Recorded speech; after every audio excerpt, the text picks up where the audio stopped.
संजय सिंह।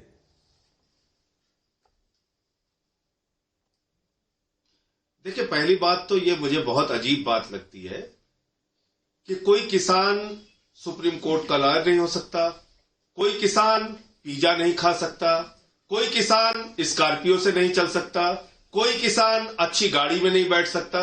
ये किसानों के प्रति इतनी हीन भावना क्यों है इन लोगों के मन में? मतलब किसान आंदोलन करे तो वो बिल्कुल, अगर कपड़ा उसका फटा नहीं है, अगर उसकी रोटी सूखी नहीं है, अगर उसने घी लगा लिया तो किसान हो ही नहीं सकता, वो पढ़ा लिखा हो ही नहीं सकता, वो सुप्रीम कोर्ट का अधिवक्ता हो ही नहीं सकता। उसको तो बिल्कुल अनपढ़, गवार, भूखा प्यासा, फटे कपड़े पहनना ही चाहिए। ये कैसी मानसिकता है आप लोगों की?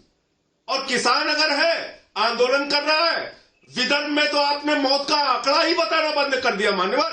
अब आत्महत्या के आंकड़े ही देश में नहीं बताए जाते कि कितने किसान आत्महत्या कर रहे हैं, तो पता कैसे चलेगा कि किसान कितना दुखी होकर तकलीफ में आत्महत्या कर रहा है? और जो किसान आत्महत्या कर रहा है उसको आप आतंकवादी कह देते हैं, खालिस्तानी कह देते हैं, पाकिस्तान से मिला कह देते हैं, चीन से मिला कह देते हैं। अभी भी आपने देखा, सुधांशु जी ने कहा विशेष परिस्थितियों के कारण।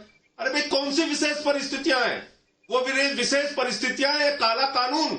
आप शहीद आजम भगत सिंह के वंशजों को आतंकवादी कहते हैं, लाला लाजपत राय जी के वंशजों को आतंकवादी कहते हैं, आप शहीद करतार सिंह सरापा और शहीद उधम सिंह के वंशजों को आप आतंकवादी कहते हैं। जिन लोगों ने जलियांवाला बाग कांड में अपने प्राणों की आहुति दी, उनकी आत्मा को आज कितनी तकलीफ हो रही होगी, क्योंकि वो पगड़ी पहनते हैं, सिख समुदाय से हैं। आज उनको खालिस्तानी आप बता देंगे। और मुझे यह समझ में नहीं आता कि कितनी कमजोर सरकार इस देश में चल रही है। कहीं टुकड़े टुकड़े गैंग आ जाता है, कहीं पाकिस्तान आ जाता है, कहीं चीन आ जाता है, कहीं नक्सलवाद आ जाता है, कहीं खालिस्तान आ जाता है। तो गृह मंत्री जी को इस्तीफा दे देना चाहिए। अगर आपको बिल्कुल संभल ही नहीं रहा है, आपके हाथों से देश, हर जगह आतंकवादी, नक्सलवादी और खालिस्तानी ही आ जा रहे हैं, तो ये कौन सी बात है? तो मुझे लगता है कि आज जितनी संवेदनशीलता दिखाने की जरूरत है वो दिखाइए। इसी आंदोलन में एक किसान बैठे हुए थे, उनके बेटे सुखबीर सिंह सीमा पे शहीद हो गए। बेटा भारत माता की रक्षा के लिए शहीद हो रहा है, पिता धरती माता की रक्षा के लिए आंदोलन में बैठा हुआ है। और ऐसे लोगों को आप लोग आतंकवादी कहते हैं, खालिस्तानी कहते हैं। बहुत ही शर्म की बात है। आप विंटर सेशन नहीं बुला रहे हैं। आप सोचिए, आपने जबरन, जब कोरोना के कारण संसद नहीं बुलाने की बात हुई, तब तो आपने संसद बुलाया, जबरन यह बिल पास कराया। और जब आंदोलन चल रहा है, इस बिल वापसी की चर्चा पार्लियामेंट में हो सकती है। आप कह रहे हैं नहीं साहब, कोरोना है, हम अभी पार्लियामेंट नहीं बुला सकते। आप निगम का चुनाव हैदराबाद में करा सकते हैं, आप बिहार का चुनाव करा सकते हैं, वहां हजारों लाखों की भीड़ इकट्ठा हो सकती है, लेकिन पार्लियामेंट नहीं बुलाई जा सकती, क्योंकि आपको मालूम है वहां सारी पार्टियां आपके इस काले कानून का विरोध करेंगी। और सुधांशु जी अच्छी तरीके से जानते हैं, अल्पमत में होने के बावजूद ध्वनि मत से जबरन राज्यसभा में यह बिल पास किया गया। नंबर नहीं थे इन लोगों के पास, लेकिन क्योंकि अपने जो दो इस सरकार के मालिक हैं, अडानी और अंबानी, उनको फायदा पहुंचाना था, इसलिए यह काम किया गया।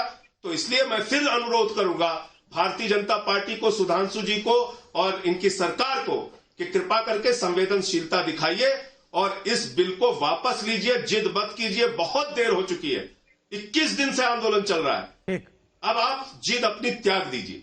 आखिरी कमेंट सुधांशु त्रिवेदी। जब कोरोना पीक पर था तो संसद का सत्र हो रहा था, चुनाव भी हो गया जिसका इन्होंने जिक्र किया। अब जबकि आप खुद कह रहे हैं कि कोरोना बिल्कुल अंतिम कगार पर है हिंदुस्तान में, और देखिए हम कितने कामयाब हुए इसको जीतने में, आप संसद का सत्र बुलाने से परहेज कर रहे हैं, क्यों? और दूसरा, फिर पूछ रहा हूं, होल्ड पर डालेंगे या सुप्रीम कोर्ट के कहने तक इंतजार करेंगे कि कोर्ट कहेगा तब सोचेंगे डालना है कि नहीं? अरे मान्यवर, जो अपनी अधिसूचना के बारे में कुछ नहीं बोले, हमसे कह रहे होल्ड पे डालेंगे।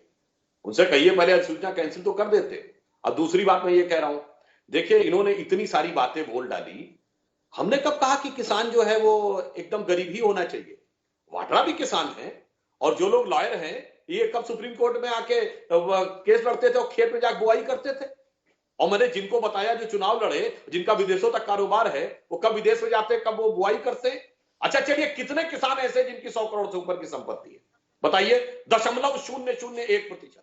तो मैं ये कहता हूं कोई समस्या नहीं है, मगर जब आप उनकी दावेदारी करते हैं कि मैं उनका नेतृत्व कर रहा हूं, तब समस्या होती है। और एक बात और कह दूं, आपने कहा किसान और जवान की बात, मान्यवर, इसी किसान का बेटा सीआरपीएफ में जवान बनकर जाता है, और जब दंतेवाड़ा में वो शहीद होता है तो इसी जेएनयू में जश्न मनाया जाता है और कोई कुछ नहीं बोलता है।